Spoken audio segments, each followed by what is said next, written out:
Welcome to the What Really Happened radio show. Putting America first, second, and third. Here is your host, Michael Rivero. And aloha, America. Welcome to our show today. It's Tuesday, July 23rd, 2013, getting into the week here. A lot of stuff to talk about today. The phone lines are open, 800-313-9443, 800-313-9443. Manny is sitting in our control room, twiddling the dials, keeping us out of trouble, ready to answer the phone when you call on in. And again today, the corporate media is just breathless with anticipation about the royal baby. They've got a live camera feed on the doors of the hospital waiting for the new parents and the new baby. And again, you know, I'm glad that they had their kid. I hope the kid is healthy, but it's not news. It doesn't affect our lives. And apparently I'm not the only one who was a little taken aback by this almost maniacal celebrity devotion that we're seeing in the corporate media. And I understand if the British media want to do this, but here in America, it really is not germane. Plus, it seems to be kind of backfiring, and we understand what's going on with the British government and the U.S. government. They're desperate to have some kind of bright and happy story with which to distract us all from the crumbling economy and the very obvious escalation of direct military conflict in Syria. Oh, gee, another war. The people aren't going to like that. Let's dangle a baby at them. But it's actually provoking a very angry backlash in Great Britain, probably to a lesser extent here in the United States of America, where all of these ordinary people who are just struggling, working multiple jobs just to make ends meet, and they're being presented with another royal heir born to life in a palace at, parasite class, untold wealth because he happens to be the descendant of some people who did some very antisocial things a couple of hundred years ago. And it's actually provoking a very angry response in a large segment of the British population, and probably here as well. When you have people who are starving, going jobless, they're being taxed for extra bedrooms in their homes, ridiculous financial abuses by a government, the last thing you want to do is wave the lifestyles of the rich and undeserving in front of them. And so somebody, I think, miscalculated rather badly. They actually thought that all of this fawning over the royal baby was going to somehow make us all feel better about the lives that we are leading, and it's actually having exactly the opposite reaction.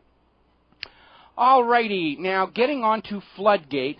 If you thought we were going to move away from that, you're very, very much wrong here. We are learning more and more that all of our electronic consumer-level infrastructure is wide open to spying and surveillance. Now, there's a story that came out of Daily Mail in Great Britain, 500 million SIM cards. Now, these are the cards that go into your phones and other devices to allow them to connect to the cellular telephone network. 500 million of these could be bugged or be used to steal information from your electronic device because of serious security flaws. Flaws being another word for intentionally created backdoors to allow for government surveillance.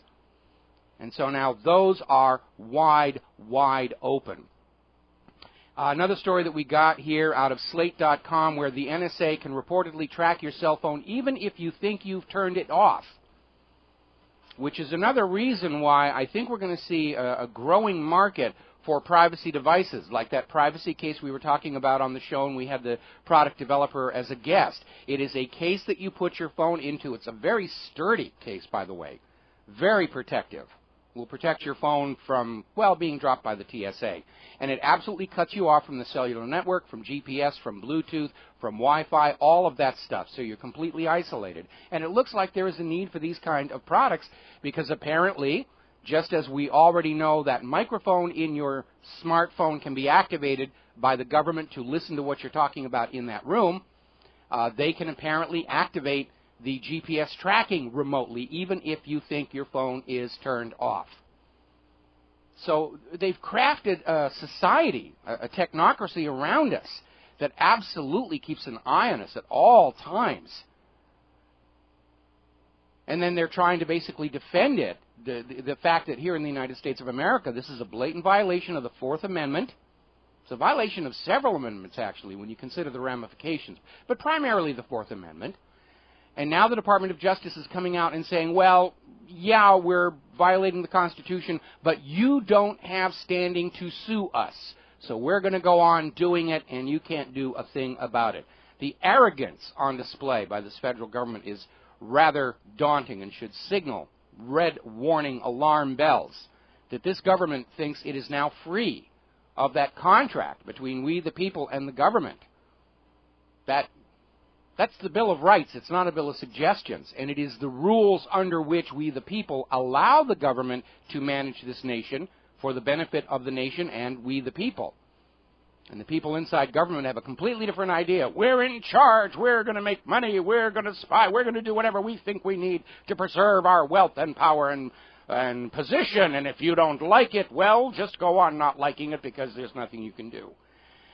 NSA is still out there screaming about how, you know, they need to grow. They need even more money. They've spent billions and billions of dollars on these NSA data collection centers. They've spent billions of dollars building in all these back doors to the phone system, to the cellular system, to your tablets and your computers, and they need more. They need to target the terrorists here. Well, that sounds like a really good idea, but you remember that massive jailbreak in Iraq yesterday where Al-Qaeda, or somebody pretending to be Al-Qaeda, literally mounted this massive operation to break into the Iraq prisons, into Abu Ghraib, which was made infamous by U.S. torture activities inside there, and they got a bunch of their colleagues out. Funny how the NSA didn't know that was going to happen. Well, all this spying on Americans and law-abiding American citizens and stealing our business secrets in the name of fighting terrorism, and they didn't have a clue this massive jailbreak was going to happen. Boy, you really screwed the pooch on that one, didn't you, NSA? Of course, as we documented yesterday, the NSA actually can't find real criminals or real terrorists who develop their own encryption systems. They just can't do it. So this entire massive spy operation has nothing to do with crime and terror. It's all about keeping an eye on you, laying your private lives wide open for the most benign interpretations for marketing opportunities, to basically make your private lives fair game for corporate interests. We already know NSA is transferring information they intercept to corporate interests. If you're speaking out about the dangers of genetically modified crops and certain pesticides, your name is provided to the manufacturer and provider of those products to put on their list of people that we need to send our public relations department after. And so all of this is, you know, oh, terror, terror, terror, terror, terror, terror, terror, and they missed yesterday's Al-Qaeda operation to free prisoners from Abu Ghraib. By the way, a little idea to think about. The federal government is saying that none of this data collection is a violation of your Fourth Amendment because they're collecting the data, but they're not actually looking at it. Well, I guess that means that if you make a copy of an MP3 music file or a DVD, it's not really piracy until you listen to it or until you actually watch the movie. So you can build up your MP3 and illegal bootleg DVD collection, and it's perfectly legal until you sit down and actually watch it, according to the logic the government is using to say that all of this data collection really isn't a violation of your Fourth Amendment. It's kind of like a burglar going into your house and taking all your valuables, but saying it's not really a crime until I trade the stolen goodies for drugs or take them to a fence. And it's an absurd rationale. The whole idea of the Fourth Amendment is the government isn't allowed to come into your private space under any circumstances unless they have evidence a crime has been committed, supported by oath or affirmation, and requiring a warrant. And they're doing it. They're coming into your home, they're coming into your computers, they're coming into your smartphones. It is a complete defiance of the Bill of Rights. And they're trying to come up with some sort of weasel wording where the American people will say, yeah, it's okay for you to spy on everything I'm doing. It's okay for you to listen to my sexy phone calls I make to my spouse when I'm on business trips. No, it isn't. It's none of their business until you are committing a crime. We'll be right back. Aloha, America. Welcome back to the show. We're talking about NSA Gate, this massive, costly spy operation directed against law-abiding American citizens in complete violation of the Fourth Amendment to the Constitution of the United States of America. And the government's trying to say, oh, the FISA court made it legal. The FISA court can't do that. Any court inside the United States of America must comply with that Constitution. The United States Supreme Court already ruled in Marbury versus Madison, laws repugnant to the Constitution are automatically null and void. And by the way, courts can't create law out of thin air. Laws are created by the Congress and signed by the President, and none of them are kept secret. And a little reminder about that Foreign Intelligence Service Act is the word foreign in there. It has jurisdiction only outside the United States of America, where they can rightfully say the Bill of Rights no longer applies. But it has no legal jurisdiction inside the United States of America. It can't create laws out of thin air, and certainly can't create laws that violate the Constitution of the United States of America. So they're just flinging the bovine poo at every single direction they can, trying to save themselves. And again, this has nothing to do with crime and terror. Yesterday's mass al-Qaeda jail raid in Iraq proved that, as did my NSA challenge. It's all about watching you for various interests to make sure that you're in your proper slave pen, working away to pay off the debts of the private central bank, and to make sure you're not being uppity and causing trouble for private corporations. In fact, there's a story a member just put up at whatreallyhappened.com where a judge has now ruled that Chevron, a private corporation, will be allowed to collect private information, internet and phone data, on people who are trying to sue them for various environmental and other offenses. This is fascism. Now, Mussolini defined fascism. He said it should be more properly called corporatism because it is the alignment of government and corporate power against the general population. And when you have a judge saying that this private corporation, Chevron, will be allowed to go out and look at all your private phone and communication data if you are one of the people trying to sue them, that is fascism on full display there. By the way, if you ever look at the House of Representatives in Washington, D.C., up on the back wall behind the podium, there are these two symbols. They used to be on the back of the Mercury dime. It's a bundle of sticks with an axe head sticking out of it. It is a Roman emblem for fascism. We actually have fascist emblems in the House of Representatives, sort of giving away what the agenda was all along here. Apparently, NSA's Keith Alexander is now calling an emergency private briefing on how to lobby Congress against passing any laws curtailing the NSA's power. No doubt they are sitting inside that meeting going through all the phone recordings of all the members of Congress, looking for phone calls to Fifi's Phone Fantasies or anything else where they can call up the member of Congress late at night and say, you don't want your wife to hear this.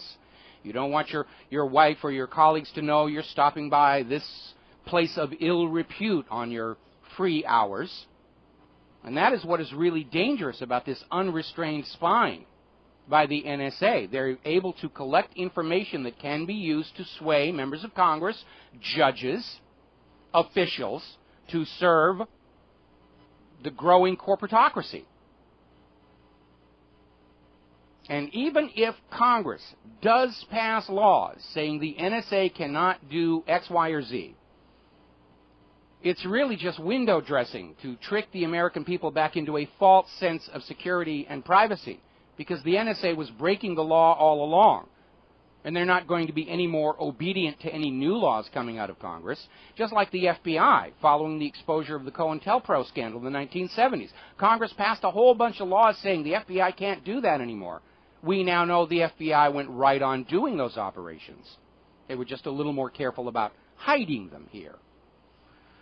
Now they're talking about yet another database they're building up. We had the fusion centers, we had MIAC, we have all these NSA databases, and now they're talking about a Federal Services Data Hub, a giant all-in-one collection place to collect everything there is to know about you so the federal government can decide what they're going to do with you, whether they're going to bother giving you any medical care, or if you're simply too old or you don't have any useful skills, and, well, yeah, just give him an aspirin and send him home. Hope he'll die off quickly or save a few bucks.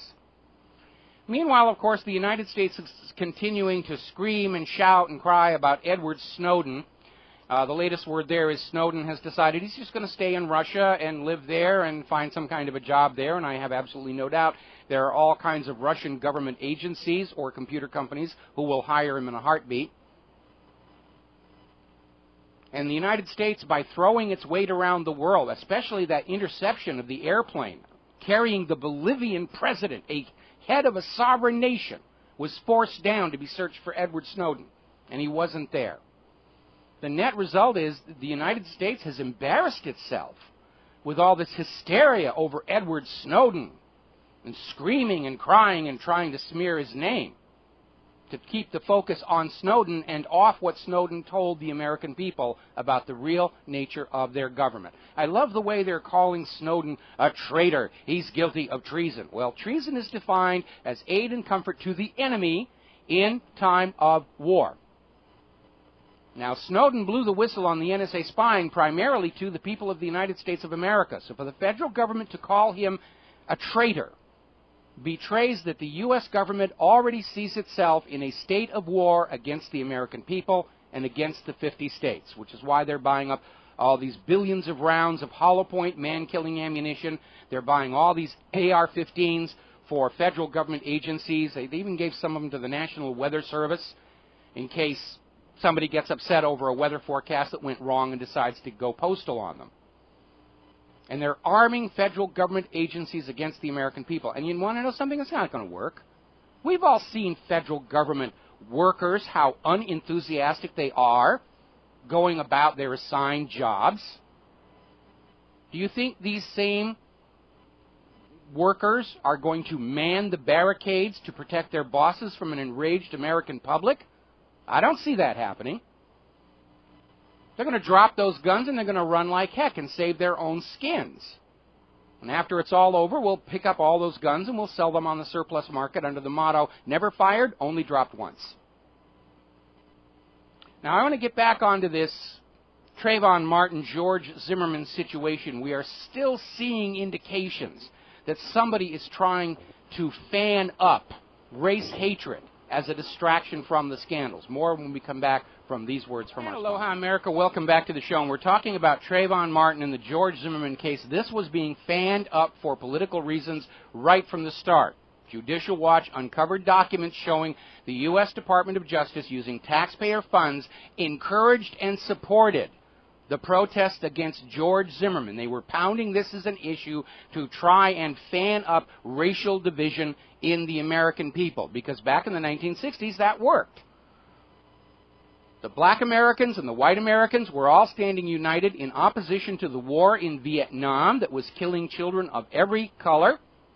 And so the FBI, under the COINTELPRO program, infiltrated and hijacked the Black Panthers, led them into militant actions that could be used to demonize them. The FBI put out the so-called Black Panther coloring book. The corporate media said, oh, this is what the blacks are teaching the black kids in the neighborhood, to hate the white people, in order to divide us against ourselves. And they look like they're trying the same thing again. But as Marcus in Georgia, who called in yesterday, showed, people aren't falling for it. They know this is what the government does. So they're still out there trying to push this idea there's a racial crisis in this country. Over the weekend, we reported on how these obvious agent provocateurs showed up at a peaceful protest against the Zimmerman verdict, wearing T-shirts with the N-word on the front, obviously intending to try and provoke a violent confrontation, which also did not work. They were simply asked to leave, and that was the end of it. Now we've got this story here where apparently over in Charlottesville, this is what reported on CBS up in Washington, where a newspaper in Charlottesville is now having to apologize for publishing this anonymous racist rant in their pages that included the N-word and a bunch of other profanities, and selling the idea that black people are just looking for free handouts and free foods and they don't want to work. Just trying to push everybody's buttons, trying to get blacks and whites hating each other, mistrusting each other, so that we're all going to be staring at each other and not paying attention to what the government is doing here. We're going to grab a quick phone call. Ruth in Chicago. Aloha, Ruth. Welcome to the show. What's on your mind? Hi, Mike. It's been a while. Yes, it has. As far as the Trayvon Martin case goes, nobody's mentioned the fact that it may be giving the African American community equal time in regards to the publicity about the immigration for the mostly Latino immigrants. And that way, as well, you know, the government, when they do something, they like 2 or 3 returns. So I think that we need to consider its give back as well as stirring up racial hatred. The reason I called is an article that you have on your website today. It's a repost in regards to the mining up in northern Wisconsin. Yes. In Ashland and Iron counties. And I think they're missing an important part. If you get the map out, you'll find that one of them, one of the counties is a little peninsula out into Lake Superior, and open pit mining, the tailings will go into the lake and poison the drinking water for how many million Canadians and American citizens. That, I think, is what is being ignored. They're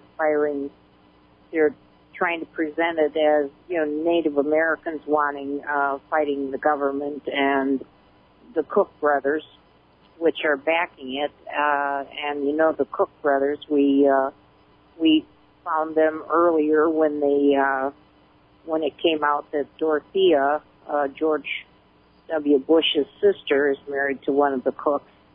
You know, it's a family thing. Yes. But I think the important part is we need to be looking at poisoning of Lake Superior. Now, the Pacific has been poisoned by Fukushima, and the Gulf of Mexico has been poisoned by the blowout down there, and another one today. So we need to look at, they are now working on, you know, killing off our fresh water sources inland as well as the oceans around us. Well, you know, that actually ties in with certain corporate agendas. We had the president of Nestle not too long ago saying that there should be no automatic right to water by human beings, that water should be commoditized and commercialized as a for-sale product. And obviously, if you're going to make money selling water, natural, free water has to somehow be destroyed. So that can be sort of tangled up with that whole situation. Now, in the Declaration of Independence, of course, they talk about the inalienable rights to life, liberty, and the pursuit of happiness. When you talk about the right to life, obviously that presupposes the necessities of life, that we do have a right to water and food and a place to live in order to have that right to life. But there's a couple of overlapping agendas here, and part of it, of course, is everybody is totally into making money, and nobody is maintaining the overview of what is best for the nation as a whole, which was supposed to be the job of the federal government, but which they've obviously abandoned. Thank you, and I love your show. Well, thank you very much. We're going to switch over to John in Kentucky. Aloha, John. Welcome to the show. What's on your mind? Hello? Hello, you're on the air. Hey, Mike. Good to talk to you. I just happened to run across something on RT. I thought I'd call and tell you about it. It's an article entitled "Another Win for Monsanto. U.S. Raises Allowable Levels of Company's Pesticide in Crops." This is about Roundup. But apparently they've doubled the allowable limits in cooking oils, in vegetable crops.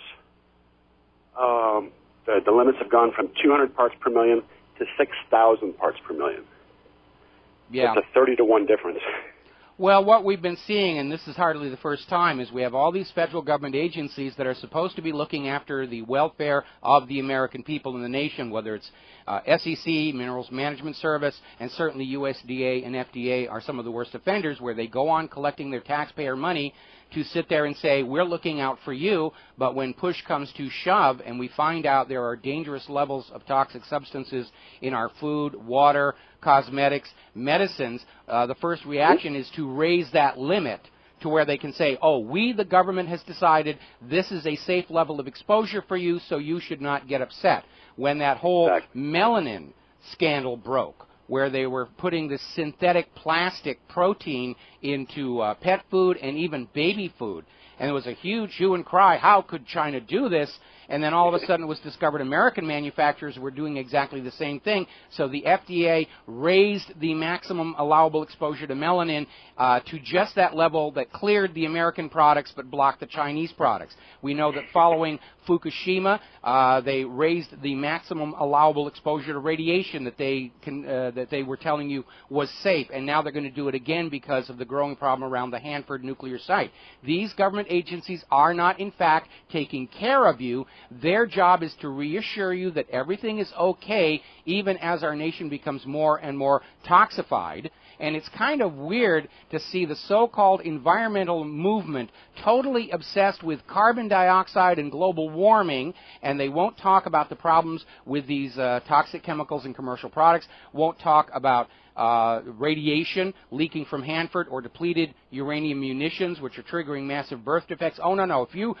If you love the planet, you're worried about carbon dioxide. Don't pay attention to those other things. The FDA says they're all safe, and it's just part of this illusion, this matrix that has been built around you to convince you everything is okay, even as your own perceptions tell you the quality of life and health and safety are in decline. America's health really has gone noticeably downhill. The age at which multiple chronic afflictions hit Americans keeps getting lower and lower, which of course is a boon to the pharmaceutical industry that has all these medications they'll sell you to make you think you're getting better. And they treat the symptoms but never the causes. These glycophosphates, those are known carcinogens. Yeah, absolutely. We have threshold's been raised by a factor of 30. I mean, that's crazy. Well, it's double crazy because up a little. I mean, it's nuts. I mean, they could just this stuff could be 0.6% glycophosphate. You mean glyphosate? That's the active ingredient in the Roundup pesticide, and we know from that study that was done in France that rats fed on glyphosate develop massive tumors and all kinds of reproductive problems. But in the United States of America, a population that is stricken with cancer, whether it's from glyphosate or that polio vaccine, which now the CDC admits the polio vaccine that 30 million Americans got was tainted with cancer-causing genes, but that's okay because we've got a giant cancer industry that's a big moneymaker, and if nobody has cancer, that industry is going to suffer financial losses. So yeah, go ahead and eat the food, and if you get sick, it's okay because you're an economic opportunity. It stimulates the economy for the American people to be driven into poor health, is the thinking. Thank God I got a huge organic garden out there. Absolutely. Anything else? That was it. I just want to draw it to your attention. It's ironic we have to get this from the foreign press, though. Yeah, it is. I get a lot of our stuff from the foreign press. The American corporate media is pretty much totally co-opted. Anybody like Ben Swan, who's out there trying to tell the truth, sooner or later they get kicked off the air. And I know this is the week he's launching his new private alternative media venture, and I wish him a lot of luck. We're going to have him on the show probably next week talking about all of that. Well, thanks a lot, Mike. All right, thank you. We're going to let you go.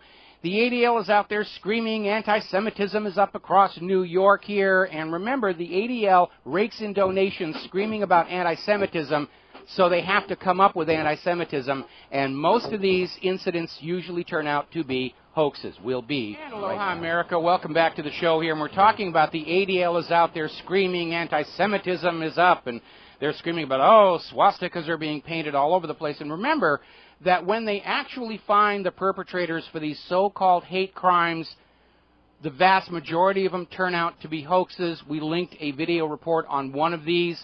Swastikas were painted on the door, the dorm room door of this Jewish student. Turned out she was doing it herself, got caught on a hidden camera. Because remember, the ADL makes lots and lots of money in donations by promising to protect people from anti-Semitism and hate. Well, if there is no hate and there is no anti-Semitism, the donations dry up.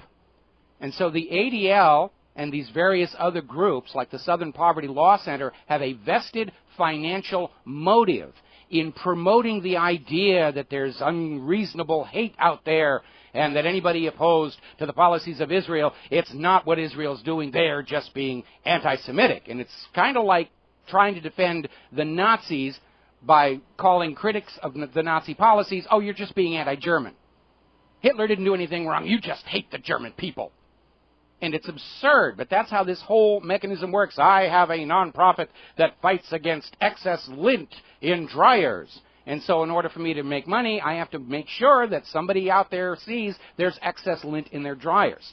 That's how these things operate to keep their money going. It's a big, huge money-making venture. Back in the 1930s, there was a very embarrassing scandal. There was actually an American Nazi party that was running around, had a total membership of 6 people, and they got a lot of press. And the ADL was making a lot of money. You've got to donate to us to make sure this American Nazi party doesn't do in the United States what they're doing over there in Europe. And it turned out that the ADL was actually funding this American Nazi party, and it came out because the head of the Nazi party was caught embezzling money from the ADL. Huge blow-up. A lot of times you will see that groups, individuals, organizations, even the government itself, will create a problem out of thin air and sell it to you, so they can then turn around and sell you the solution to a problem that doesn't really exist, whether it's human-caused global warming or Al-Qaeda. That's how they rule and control you. Oh, my goodness, there's a stampede of wild elephants coming into town, but if you give me $5, I'll make sure they never get here. It's a scam. It's like the traveling Wild West medicine show salesman. They'll run that wagon into the middle of town, crank down that stage on the back, have a big show with scantily clad dancing girls. And then the pitchman gets up and says, out there on the far frontier, there's a plague laying waste to all those Native American tribes, and it's headed this way. But if you buy a bottle of Dr. Mike's Fix-Em for only the price of 1 thin dime, you will be saved. And so he sells the medicine off the back of the wagon. It's a bottle full of pepper water, not much else. Takes his money and skedaddles. And because nobody ultimately gets sick, the townspeople think, well, I guess we're okay. Money well spent. No, it wasn't. You got scammed. Same thing with this overselling of vaccines for illnesses you're never likely to encounter. Same thing with human-caused global warming. Same thing with Al-Qaeda. And all the Al-Qaeda we see in the media turn out to be fakes, like Adam Gadon, the American Al-Qaeda. And his real name is Adam Perlman. And even the corporate media was finally forced to admit he was a phony. He's actually Jewish. He's the grandson of one of the board of directors of the ADL. It's all illusion. It's all the Wizard of Oz waving papier-mâché masks set on fire at you to scare you into going against the Wicked Witch of the West, which was stupid for Dorothy to do because wicked witches have air superiority.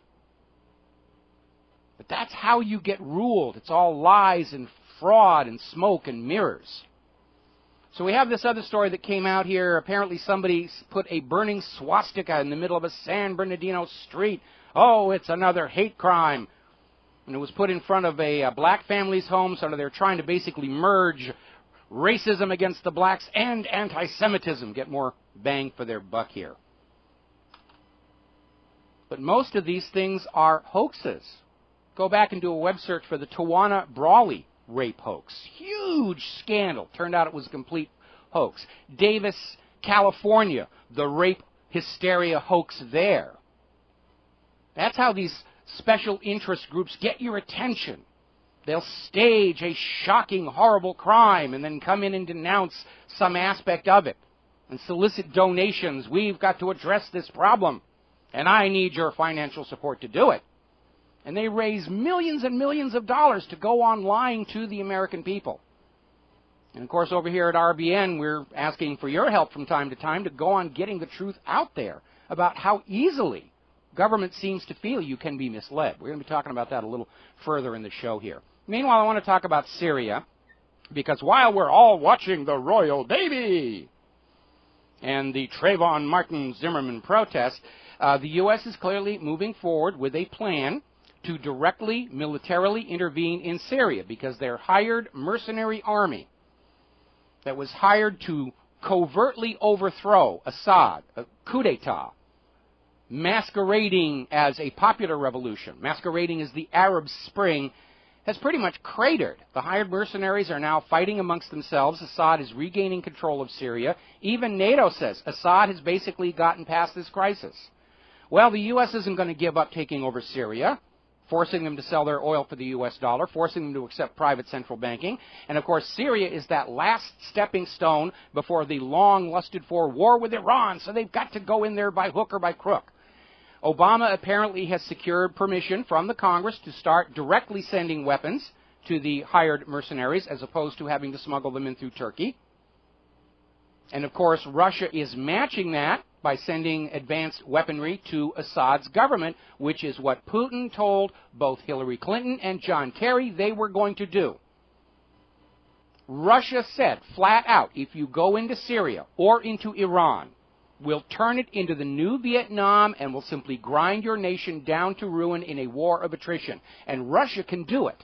They've got the resources. And the United States is militarily exhausted. The people are tired of war. The economy is hovering at the edge of collapse. And our latest and greatest weapons, which are hideously expensive, don't really work very well. And so the U.S. cannot prevail in a long conventional war of attrition. We're going to lose this one. We're already losing these. Now, Dempsey has gone out. He's already putting out how much it's going to cost to go in there and seize Assad's chemical weapons. They're back to playing that weapons of mass destruction, Kennard.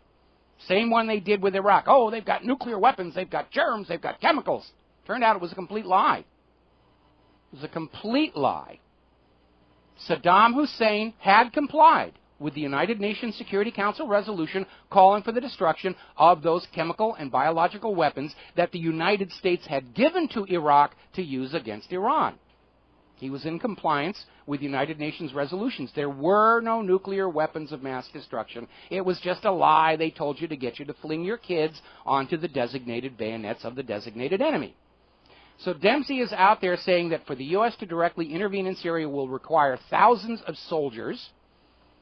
The cost of a no-fly zone over Syria will be billions of dollars, probably more, if Russia is in fact deploying those S-300 missiles to Syria.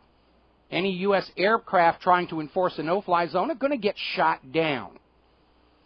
And final comment on that weapons of mass destruction thing, because both Russia and the United Nations have documented it was the hired mercenaries who had chemical weapons and were using them on Syrian civilians to blame on Assad. And when they captured some of those chemical weapons, they all had labels showing they came from U.S. manufacturers, like Cargill. It's all an illusion to get you to hate the people you're supposed to hate, to get you to love the people you're supposed to love. And it's all an illusion. Now, when you have a magician who's doing tricks and entertaining you, and he makes a mistake, and you know something has happened, even if you don't know exactly what has happened, you know something funny just happened. And at that point, any magician will tell you, you've lost the audience. You're not going to get them back. Well, that's what's happened here. The American people have spotted the card up the sleeve of the U.S. government, and they're not going to go back to believing in magic any longer. We're going to take a break for station identification and news. Aloha, America. Welcome back to the show. We're going to go back to the telephones here. Rick in Florida. Aloha, Rick. Welcome to the show. What's on your mind today? Hey, Mike. Long-time listener, big fan. You know, I've been through every step of the process with you as I watch these developments start to occur. And for a while, I said this must be the Twilight Zone. But so now the guys who attacked us on 9/11, Al-Qaeda, are now, in some mysterious vortex, our allies in Syria that we're going to send our soldiers to fight with or assist with. I'm perplexed. It's like I'm living in a land of delusion, and now I'm actually have to say that Russia are the good guys, and we are no longer a republic, but we're an empire gone bad. And that hurts me to have to admit that. I agree. I mean, I've been doing this for almost 20 years now, and it feels like watching a loved family member suffering from a prolonged, debilitating, fatal disease, and you know what the outcome is going to be, and just day after day you have to watch the rot spreading, and it's heartbreaking. And maybe the nation I thought I lived in never really did exist, because I was being brainwashed by the public schools like everybody else. But I miss that nation I thought I lived in. And watching what's going on now, it feels very much like watching the long, drawn-out, prolonged death of a loved one. Now, getting back to your idea about delusion, first of all, the idea that Al-Qaeda had anything to do with 9/11 may be the delusion itself, because you need to understand that Al-Qaeda is a made-up group. And I know there are a lot of people in the Middle East who've been suckered into joining it, not realizing the people they're working for are CIA and Mossad, because Al-Qaeda goes all the way back to Afghanistan. And Al-Qaeda's literal translation means the base. And it's thought to refer to the database of the supportive Mujahideen fighters who aided us in Charlie Wilson's war. But in Arabic slang, Al-Qaeda means a toilet. Anaraish Al-Qaeda means I'm going to the toilet. Now, if you were a real Middle Eastern terrorist group wanting to terrorize the great Satan of America, would you call yourself the toilet? I'm here from the toilet. I'm going to blow up your building. And everybody'd start laughing, and they go, silence, I kill you. And it's a made-up group. It's like Emmanuel Goldstein in George Orwell's 1984. It's an imaginary, made-up enemy on which to blame everything on to justify government tyranny, erosion of civil rights, escalating taxes, and what is now recognized to be wars of conquest to force the rest of the world back onto the Bretton Woods arrangement, where the dollar is the unquestioned international trade and reserve currency. It's to force the resource-rich areas of the world back onto the petrodollar deal, where anybody who wants to buy oil or gas or molybdenum or copper or gold has to pay for it in U.S. dollars, so that the United States can prop up its failing economy on natural resources actually belonging to other people, by saying the U.S. gets a piece of the action of any resource trade anywhere in the world.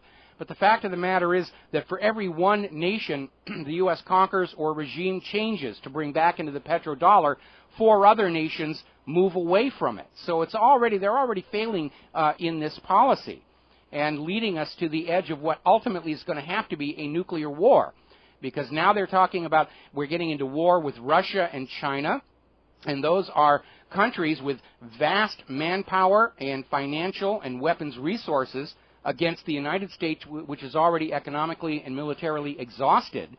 The United States cannot win a prolonged conventional war against Russia and China, and that means somewhere between now and final capitulation by the U.S. government, they're going to start turning those little brass keys in the missile silos, and it's going to be a bad day for anybody not wearing 2 million sunblock. And you're absolutely right.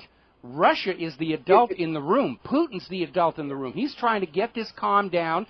They don't want another world war. The only people pushing for world war are those people that go all the way back to the Project for the New American Century and their policy papers saying the United States is the world's only remaining superpower. We ought to act like that and force them all back into Bretton Woods and private central banking. But so far, I mean, just analyzing what's going on, the United States is losing these wars logistically. They're certainly losing them economically. They have certainly lost the war for the moral and political leadership of the planet.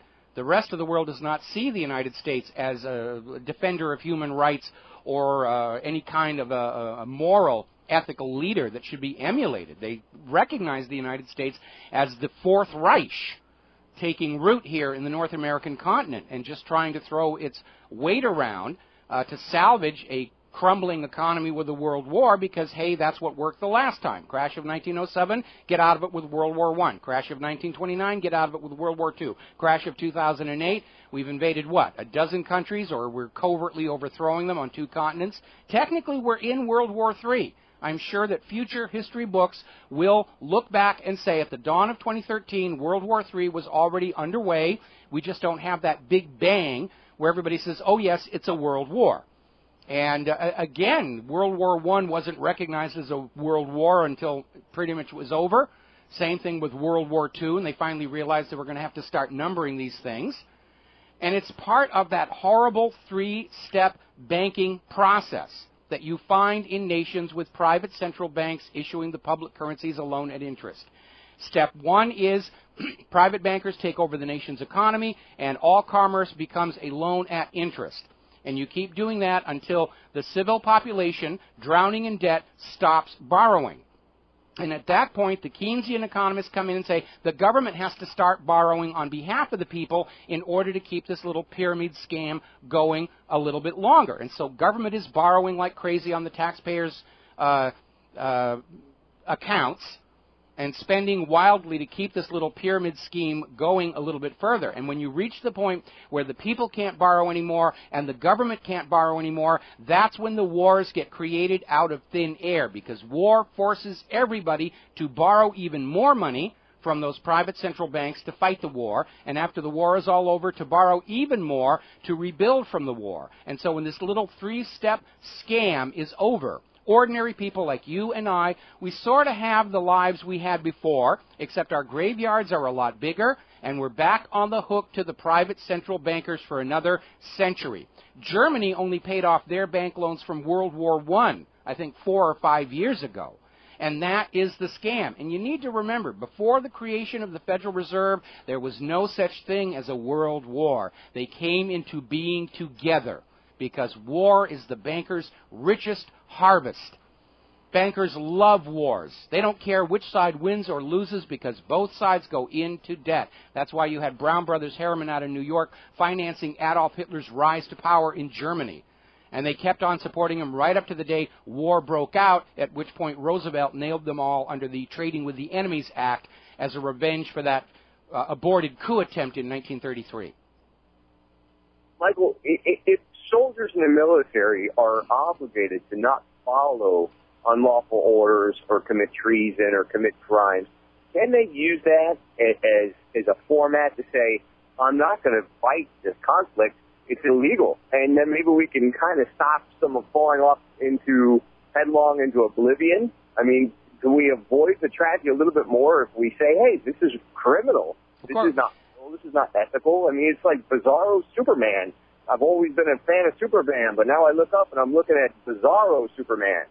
Well, you're absolutely right, and this is one of the reasons why the military is now trying to isolate military personnel from contact with the Internet, bloggers, even ordinary citizens. That's why military bases have their own golf courses, don't want them hobnobbing with ordinary people out there who might not approve of the war. And the reality is those few soldiers who have stood up and said, under the Uniform Code of Military Justice, I am to refuse orders that are immoral, that constitute war crimes, they're pounded on really hard. Look at what happened to Lieutenant Aaron Watada out here in Hawaii. They just excoriated him for daring to stand on moral grounds. Got to take a break for commercials. Thank you for the call, Rick. We'll be back with more phone calls after these words. Hi, America. Welcome back to the show. And I want to make a comment about that commercial that you just heard for Republic Trading Group. They are not kidding. Over in Washington, D.C., in Congress, they are talking about passing laws to force you to liquidate your private retirement accounts, IRAs, 401ks, and give the money to the government in exchange for a specially issued Treasury bond, which they're no more able to pay off than the ones they've been dumping into Social Security as they loot that money.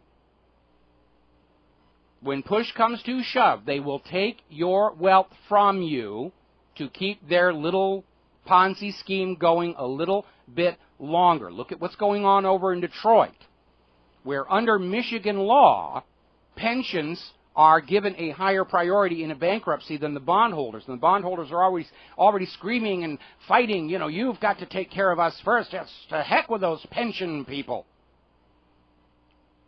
Getting absolutely vicious out there. We're going to grab a couple of phone calls here. Speaking of Michigan, Fred in Michigan, aloha, welcome to the show. What's on your mind? Well, what's on my mind, Mike, is much of what you've been describing here, and I can provide corroboration for your previous caller on everything you've been describing from my book, The Synagogue of Satan, Andrew Carrington Hitchcock. Just what you were describing now, in the year 1919, it was reported by a British journalist, George Peter Wilson of the London Globe,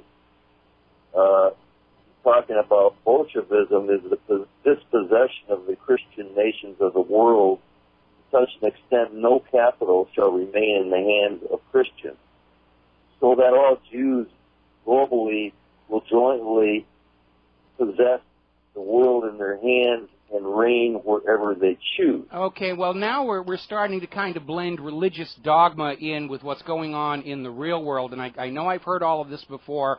I even heard it from my first wife, you know, that it is a religious belief among that segment of the population that they're supposed to have all the money, but if you really think about it, they already do.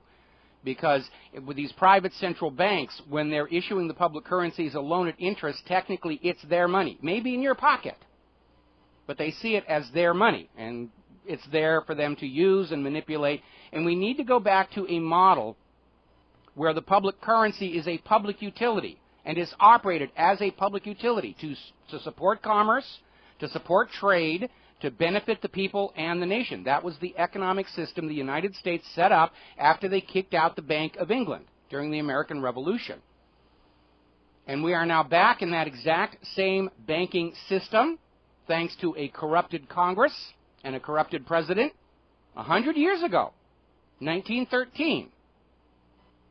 And look what it has done to what used to be the greatest nation on earth. And then step back and take a look at every single nation that has a private central bank issuing the public currency as a loan at interest. And you will find, without exception, the ordinary people of those nations are drowning in debt. They are hungry. They are homeless. They are jobless. While the owners of those private central banks are rich beyond dreams of Midas. And all it cost them was ink and paper and enough cash to bribe the relevant political authority. Now, the whole shebang is about ready to come down. They're holding it together with spit and baling wire right now. Now, in the past, when a nation broke free from private central banks, the other nations still enslaved to private central banks would declare war on them. That's what the War of 1812 was all about. Recolonize America, force them back into the slavery of the Bank of England. Or when a nation with a private central bank would collapse because it is a Ponzi scheme system, the other nations enslaved to private central banks would dig into the people's wallets and send over enough money to get the system started again. But right now, because of globalism, because of derivatives, because of this interlinking of all these economic systems, the whole shebang could conceivably come down at the same moment. And if it does, we, the people of planet Earth, need to be ready to stand up and stand firm. No more private central banks issuing the public currency as a loan at interest. Because that banking model is the common enemy of all mankind. They do not serve the community. They do not serve the people. They serve only themselves. And if you go back and you read my article or you watch the video, All Wars Are Bankers' Wars, these private central bankers have a documented history of being willing to send hundreds of millions of human beings to death and disfigurement to keep their little financial scam imposed on the rest of the world. And now they're trying to globalize it. That's what the New World Order is all about. Having a global reserve bank and a global currency, the globo, issued as a loan at interest. And if they succeed, it basically condemns all future generations of humanity to permanent debt servitude. They're trying to drag the world back to feudalism. The American dream was the people own the land. Feudalism is the land and the corporations own the people. They're trying to go back to that. You serfs, your life is one of toil and work. Look at that let them eat cake moment that we had from McDonald's this last week, where they're justifying the very low pay they give their workers in an age of rising prices and taxation by offering them a helpful little budget on how you can live on the money you make at McDonald's, which only works if you are working a second job as well. And I'm sure somebody in McDonald's thought this was a kind and generous gesture, but it's their let them eat cake moment. And the reason this nation, the reason every nation with a private central bank is in such trouble is the government and the banks and the corporations are all about finding some ways to wrangle more money out of the people, and nobody is paying attention to how to get money into the hands of people so they can pay those bills, so they can go buy a new car, so they can go buy a new flat panel TV at the shopping mall, so they can pay their bills. Nobody is thinking about that. That was supposed to be the job of the federal government. The legitimate purpose of the federal government is to do for the community what the community needs and cannot do for themselves. In this context, it's serving as an arbiter between the general good of the population and corporate financial interests to balance the two necessities to keep the nation as a whole functioning. Our current government has abandoned that role. They are completely in the hands of the corporatocracy, as demonstrated by the fact that Chevron, a private corporation, is now being given access to NSA data on the phone calls and internet traffic of people suing them.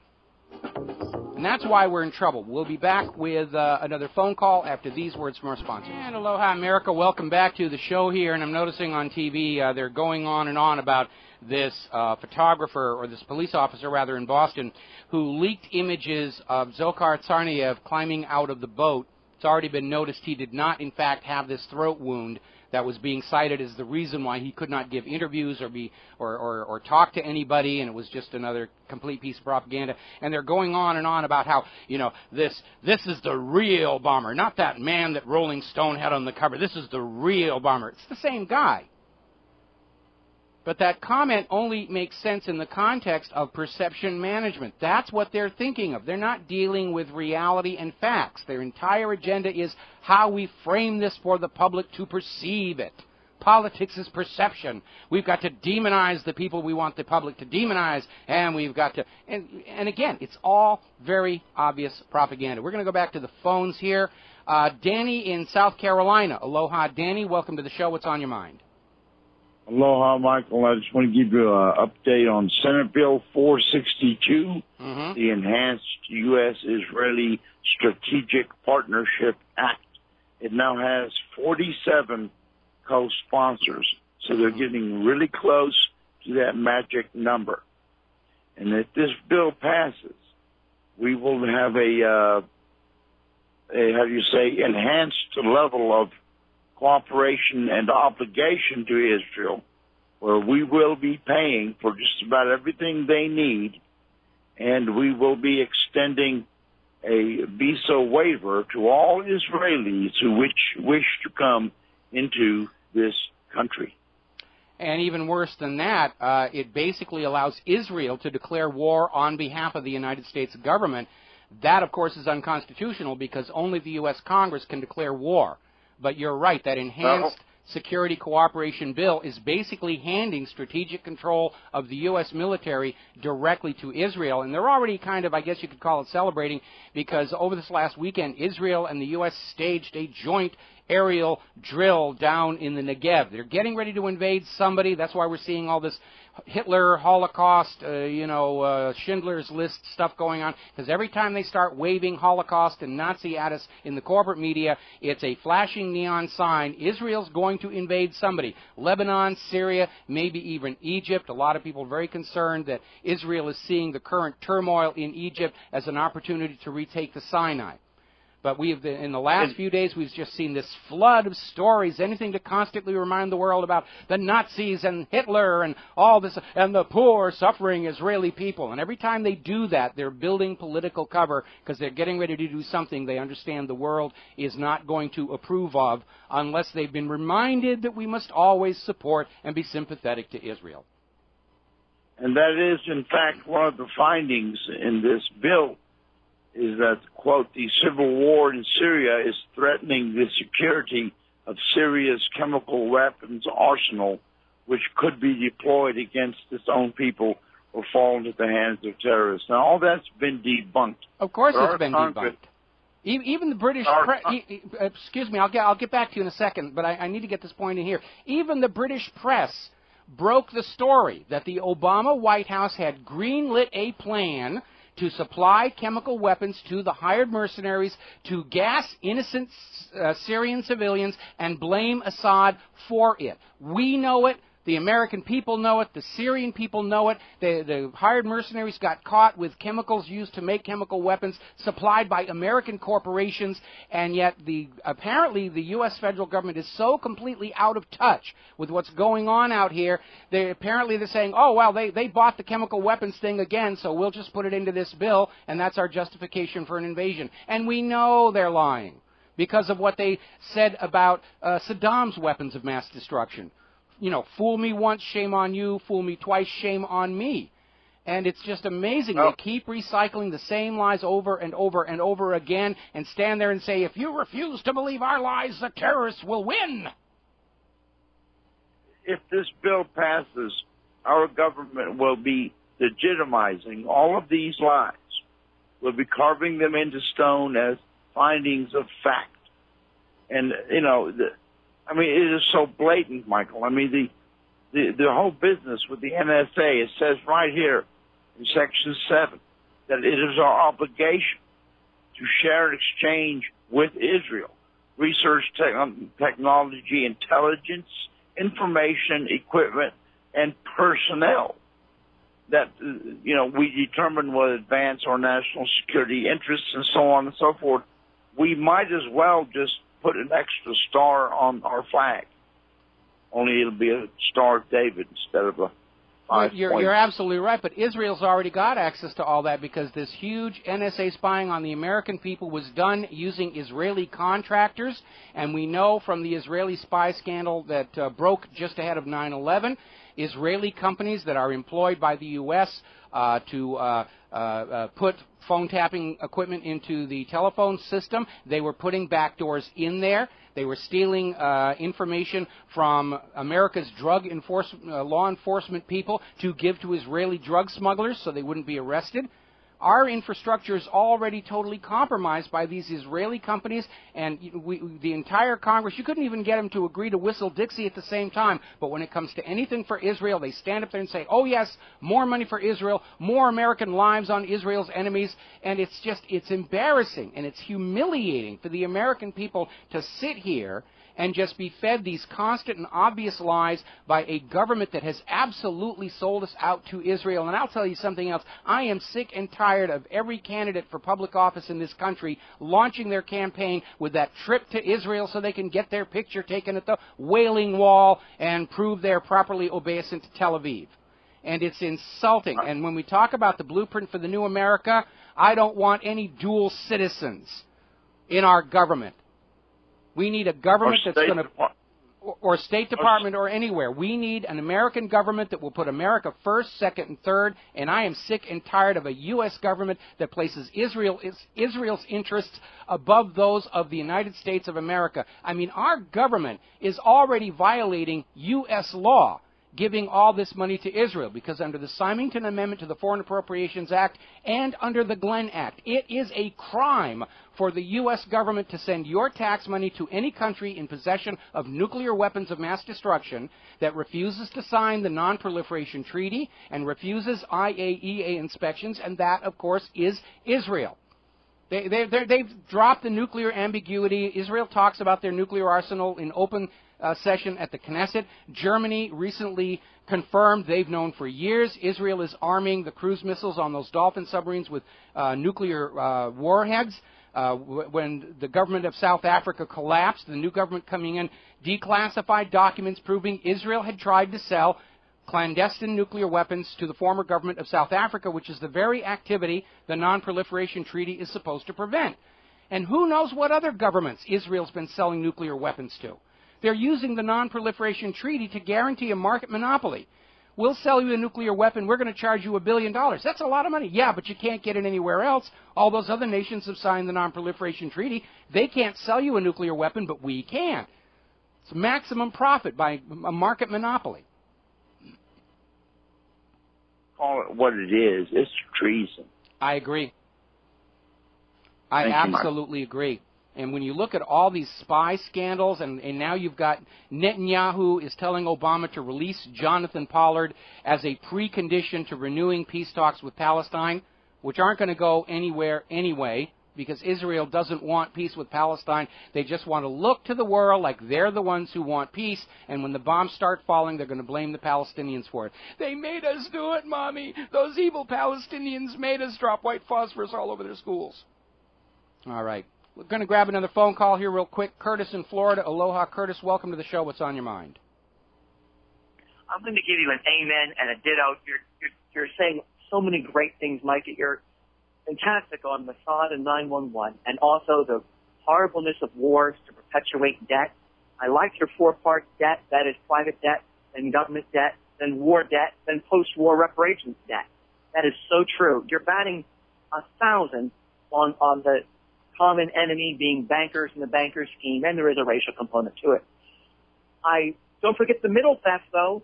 We all deserve equal share of what God created for all, our natural inheritance from God, and that's where most people get turned to banks. When they can't afford that equal share of land on their 18th birthday because they have to buy it because it was pilfered and squandered by our government in 1776, selling it at token prices, and now I have no land when I'm 18. That's why people turn to banks, first of all, to get back their left kidney or heir or reign or son or land that God gave. I want to basically make a clarification here, okay? And we're going to let you go here, but I want to clarify something. My castigations against the private central banks are against the private central banks that issue the public currencies alone at interest. Banks that are not allowed to create their own currency serve a valid function in society to basically gather together deposits from their depositors and make it available as investment to develop jobs and businesses. The way the United States was set up, banks were off to one side. You had the government creating the currency, spending it into circulation. It flowed through the commerce and then was taxed back to the government. So the primary flow of currency was government to the people and back to the government, and the banks were off to one side. We've got to take a break for commercials. I'll elucidate further on this when we come back from these words from our sponsors. Aloha, America. Welcome back to the show. And I want to draw a line here between different kinds of banking, because banks are a lot like firearms. They are either good or bad depending upon whose finger is on that trigger. Now, when the United States fought a revolution to break free of the Bank of England, they set up a revolutionary national economy. Government created its own currency, its own money. They didn't borrow it from a private bank. They spent it into circulation to buy what the government needed. That currency would then flow through commerce without accruing any interest, and then was taxed back to the government in the same amount to balance the books at the end of the cycle. Under that model, where money flowed from government to the people and back to the government, where the public currency was a public utility, banks were off to one side.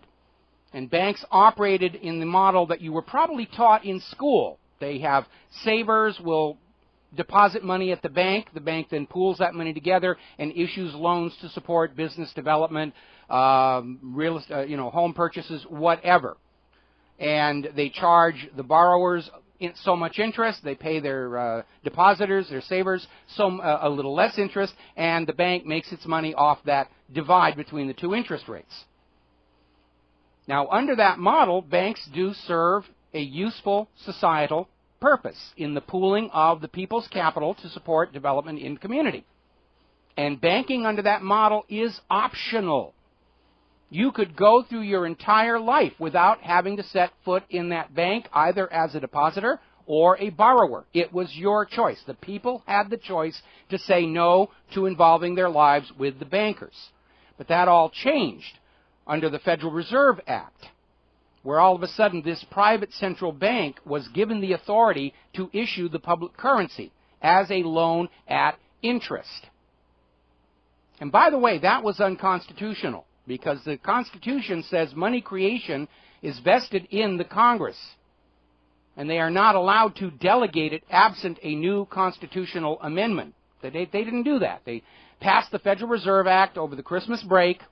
Huzzah, huzzah, we've got our private little banking cartel. And under that Federal Reserve model, you have lost your freedom to not tangle your life up with the bank.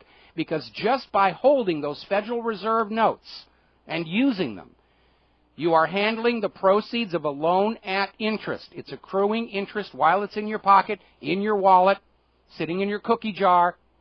It's accruing interest to that private central bank. And you've lost the freedom to say, I don't want to involve myself with the banks, because all commerce now goes through that bank, because it's using that bank's banknotes loaned at interest into circulation. And that's the difference between the two systems. So I have a serious problem with private central banks being given the authority to issue the public currency as a loan at interest, because it is a scam. And it inevitably transfers the real wealth of the nation into the pockets of the bankers. We fought a revolution to be free of that kind of banking. And we need to return the public currency to a public utility, and we need to return banking to its traditional role of serving the community by pooling depositors' capital and making it available for economic development in the community. And I do want to draw that line. I'm not saying all banks and all bankers are bad. I'm saying this model of private central banking issuing the public currency as a loan at interest, that is bad for the nation enslaved to it. And it is slavery. It's debt slavery. Because the instant that first Federal Reserve note was lent into circulation, more money is owed to the Federal Reserve than is actually in existence. And that's the trap. It doesn't matter how much you work, how much you sacrifice, how much you're taxed. The debt can never, ever be paid off. By design, it is an unpayable debt in order to keep you, the American people, and the government itself slaves to those bankers. It is the essence of the banking industry to keep us all, whether we be nations or individuals, slaves to debt. It's ruled by compound interest. And it works only so long as you believe that's a legitimate form of governance. But it's no more legitimate than rule by divine right or rule by slavery. Human civilization has evolved beyond believing in the legitimacy of rule by divine right. Not counting all this brouhaha about the royal baby over there in Great Britain. We understand those are failed models of governance. The only legitimate governance is self-governance. And we need to take that next step and say that this rule by the bankers for profit has exhausted its credibility. We see the link between private central banks issuing that public currency as a loan at interest and the inevitable march to war to try and balance the books by invading and conquering somebody else's wealth to make up that shortfall. All righty, moving right along here. Obama is in serious trouble. Article over an Investment Watch blog. Obama's approval rating is falling all over the place. And a lot of this is tangled up with Obamacare, which is now seen as being a major contributor to the June employment numbers, which while it showed an increase in the number of working Americans, what it really showed was employers are getting rid of full-time workers and replacing them with 2 or 3 part-time workers to evade the requirements of Obamacare. And the fury against Obamacare, this blatant giveaway to the health insurance companies and corporatized medical care, is running into major opposition. Now, Obama doesn't want to admit it was a bad policy. He's out there trying to keep doing favors for his campaign donors in the health insurance industry. Now he's resorting to star power. He's going out to Hollywood to try and get celebrities to sell you Obamacare. And I know we all like to look at celebrities, but, you know, I've worked in Hollywood for a lot of years. For the most part, these people are clueless about government and politics and economy. There are exceptions, like James Wood, who's very well plugged in and understands what's going on, or Charlie Sheen. But for the most part, these stars are up there just saying, I'm a star, look at me, and I'm being paid to sell you a new product, a new agenda. We're going to go back to the phones here. George in Texas. Aloha, George. Welcome to the show. What's on your mind? How you doing, Mike? I got to say one thing. I'm just getting frustrated, especially among the patriots. It's because, you know, I'm sitting there looking at the market share ratings like CNN and MSNBC. You know, since the Trayvon Martin saga, after the verdict, I noticed their ratings dropping like a stone. And why in the hell are they giving credibility to these people when nobody's watching them no more? Well, the corporate media, as the name implies, they're owned by large corporations who are maintaining these media outlets basically as propaganda divisions, to go out there and tell you that GMO food is safe, that vaccines are safe, that you shouldn't be listening to all those wild-eyed tinfoil hat wearing kooks about the problems with the official story of 9/11, and they are being run at a loss. And it's starting to show, the loss of advertisers, the loss of audience. I was working with some of the local network affiliates when I was still producing TV commercials locally. And those buildings are empty barns. They've let everybody go away. They're literally running now on unpaid interns coming in from the local universities to do the editing and audio mixing and say it's an opportunity, you will have credit here.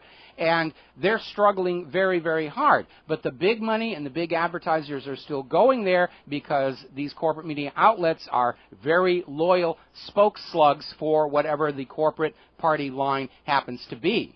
And even though they're losing money and losing audience, they're still promoted as the big, venues you should be paying attention to. That's why they get automatic channels on your cable TV. You don't have a choice to say, I don't want CNN or Fox News.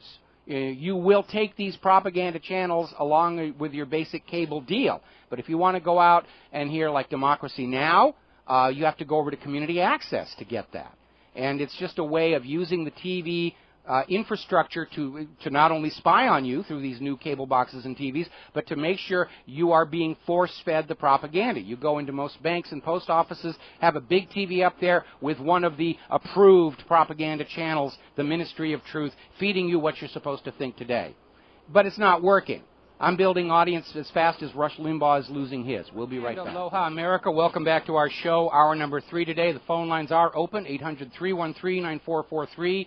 800-313-9443. Dan, the man, is now sitting at the control console, managing the Truth Warp Drive and ready to answer the phone when you call on in. Now, earlier today, President Obama, having failed to create mass race riots as a distraction from NSA Gate, IRS Gate, DOJ Gate, EPA Gate, Gate, Floodgate, we call them,